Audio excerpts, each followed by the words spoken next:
Do nosso assunto, nós vamos deter agora numa outra forma de aborto, que está tutelado ou registrado pelo artigo 125, ou seja, provocar o aborto sem o consentimento da gestante. Reclusão de 3 a 10 anos. É quando deliberadamente, dolosamente, uma outra pessoa, um terceiro, o agente é um sujeito que não a mãe, e não há o desejo dela ter o seu concepto abortado. Portanto, é quando você tem a tentativa de provocar aborto, seja por qual for o motivo que haja esse interesse. E é preciso confirmar essa intenção, né, esse dolo. Ou seja, ele quis provocar o aborto. Nós podemos fazer uma ressalva, desculpe, com a situação de que alguém que agride uma mulher a fim de agredi-la e ela está grávida, ele sabe que ela está grávida e ela tem um aborto.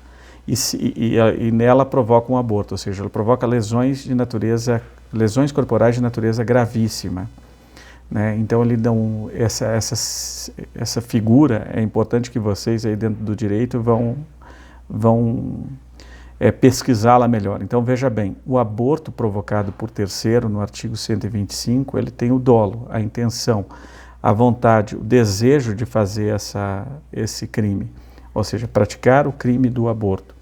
Ele não quer lesar a mulher, entre aspas, que é o conceito que tem ali. Uma hipótese assim, meio absurda, mas digamos o seguinte, é um ex-namorado ciumento que quer tirar o feto daquela mulher que teve uma relação com o outro para ficar com ela, ou seja, tirar dela o feto, provocar o aborto, não fazer pela natureza da lesão corporal. Claro que ele vai ser responsabilizado por isso também. Mas aí o crime maior seria o aborto, porque ele tem de 3 a 10 anos. Mas se ele não tem essa intenção, ele bateu numa mulher, e ele sabendo que ela estava mulher, ou não sabendo também, ele vai responder por lesão corporal gravíssima, porque dela resulta o aborto. No artigo 126, diz o seguinte, provocar o aborto com o consentimento da gestante.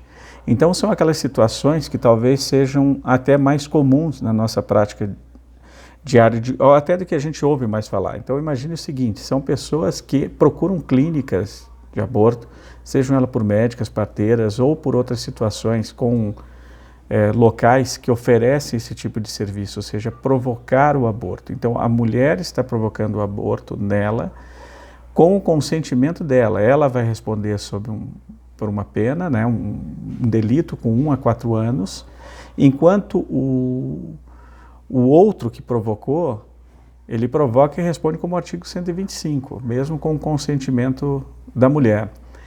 Uma coisa, quem provoca o aborto com o consentimento da gestante é a reclusão de 1 a 4 anos, tá? Esquece o que eu falei, do parágrafo anterior, que era o artigo 125, é reclusão de 3 a 10 anos. Essa pessoa só vai ter 3 a 10 anos de penalidade se ela provocar um aborto em uma mulher quando a gestante não é maior de 14 anos, ou ela é alienada ou débil mental, ou se o consentimento é obtido mediante uma fraude, uma grave violência, uma grave ameaça ou violência. Então nós temos aqui esses 3 artigos principais que nos norteiam na possibilidade de verificar como é o aborto. O aborto com o artigo 124 é quando a mulher pratica nela, ou permite que nelas estejam em conjunto, quando ela procura uma clínica, por exemplo, que é o artigo 126, é provocar o aborto com o consentimento da gestante, e o artigo 125 é provocar o aborto sem o consentimento da gestante.